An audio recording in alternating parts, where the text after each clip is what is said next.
Hello and welcome back to BKLogy and welcome back to another reaction video. Hola so piti ho. 2022 kuma matamwal tam khwa all this night kiti khat event khat anomin event ga tiring aso concert dan deu khat program khat anagung vin. Oipu muanlal tunglut to pi sindi hup tong in hichi all this night chu concert chu anagung in hichi program sunga chu singer Amy Society la singer za chom akova lalui ana sa sauna cha ko na chu la khat ivet diu hin hichila jong hi request na sorai tan ala chu e ho jo sen I bon wa I het so ka yu hin bam jong le chun I chu he pu ve ni kho sai la asa hi cover ball hi RD hi aminta pe het logena lungsetan a henong ba le comment section han say wo RD kiti jeng hin RD na sa hi hi program hi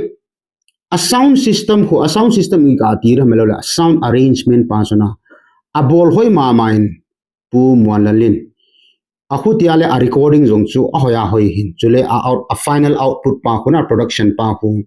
a final output pa khu a sound chu clear tha hi khutiale live concert mipi ogin elgin hi umbi selowa hi record ana board o hin angai he ai banga langkhara se denga alasanu alasapa them hi hen lang hi le izarin sound hoi jong le ngei som lo de katina aji chu kan sei ro na point chu asa ho hi them mama zia chu a final output jong chu final product jong chu hoya hoi he ole pipinai le vam jong le chun cover by RDE. Let's start.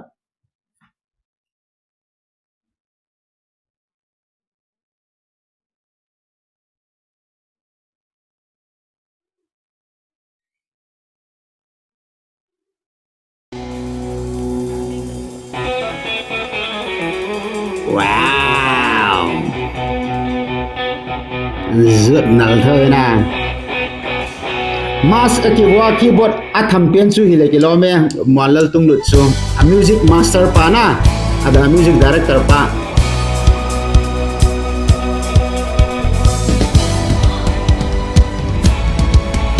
Wow, drummer pa chu ka star e. Vom zong le chun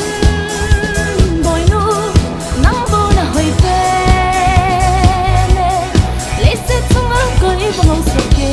ding ham kalung se na ze in nang bo na hoi pe ulai fan vom zong le ara si ye hizenge Luisa.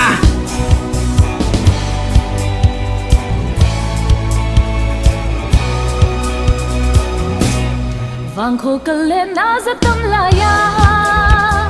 la no sang san tam jing song le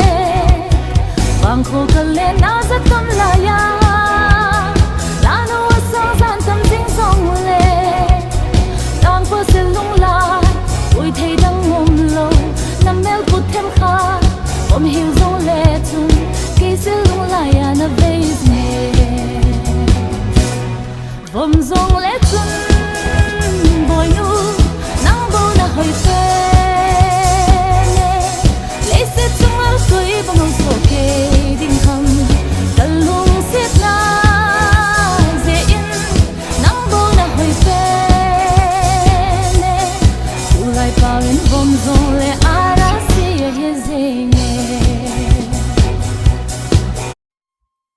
Wow, what a beautiful voice. Hateo hiti cho hichila upload a bolwa chu nichi ka her hil wa le chi hi mualal tunglut ti channel a home vet ama ta music arranger pa na music director pa ga ki ti ta comment section a khu RD in asa dan a pronunciation ho chu sei shir khat le ni cha kaza thada dan chu ei mi te chu pau chom nei te ki hi cho hotiale kharin achom khat asa kharin achom khat ang tho pha la khun action pa chu neu cha khat chu di lo chum te ri di lo ga ti ringa chu di lo chu hide lo picho a action mi chula action ama action ki nei so ke simte action nei bin tin paite action nei bin tin thado a thado sunga jong chu more lang le lam ka lang jong action ki bangkit lo cycle lang le kangpok pil hang jong action ki bangkit lo sala hi changia chu action za chum nei te ki hi so action ka ti chu hi chi action hi lo in accent ACCENT na chapa chu ka sei bu hi tia chu action nei te ki hi ya chu alo thailo cho hi chapa chung pot ai wanga chu hi chi action nei ya chu ala chu nei pui ti na hi lo pikin la hi chi ta bang action za chum aga nei phal le khon it makes this it makes the cover more beautiful ai chu a action theme lo kharinan sa ya chu naltan sa the ale chu ke wa ka ki pa mo mong je ge na ti lo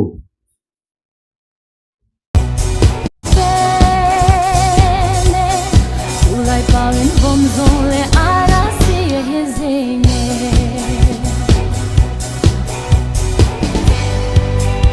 ata life ana ki vela ka tie che wang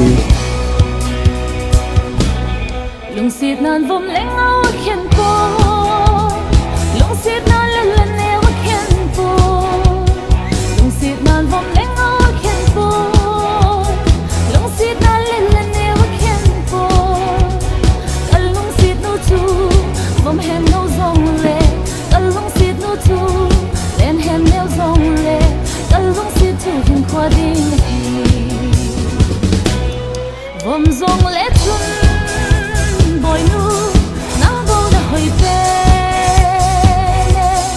le se tu ma koi bo no so ke ding hang kal lung sit na ze in nang bo na hoi pe ulai pa in vom zong le ara si his Azure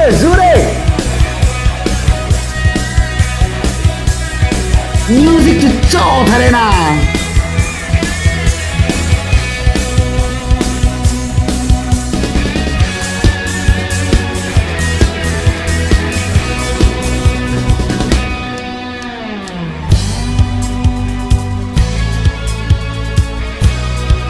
lại tại là music to được hết sáng zong le chun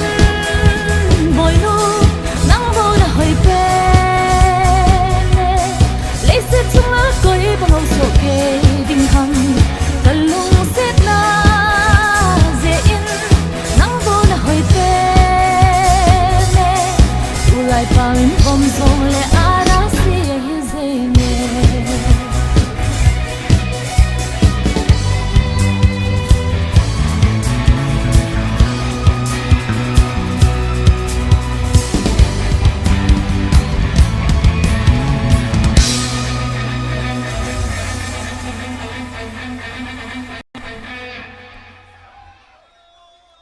Woo! Ari ithiam lu tu na thien to lui siam luai that's the beauty of the Amy society hitia su pau chom nei te ki hin na accent chom nei te ki hin tin pronunciation chom nei te ki hin tin we have to accept that garden kharai galora le chen pa cha khat bom le chi garden chu kun jong phai san na ti lo garden kharai galura le pa cha hun sungai galura la pa cha zat chum color chum hu ma le chen imi da ho ipiti seram vetnom mam cho and chita banga chu pau chum ini pau hi a bona ho embrace bol dan hi ithep ma yo chule rd hi amel hoi to a o jong ngai mo ngai pasal kharin asa ading la nu mai na sawanga chu kilo molo hel chula na ga ti asa dan chu a music wang chu thari good job sir monal tunglut ole with that adios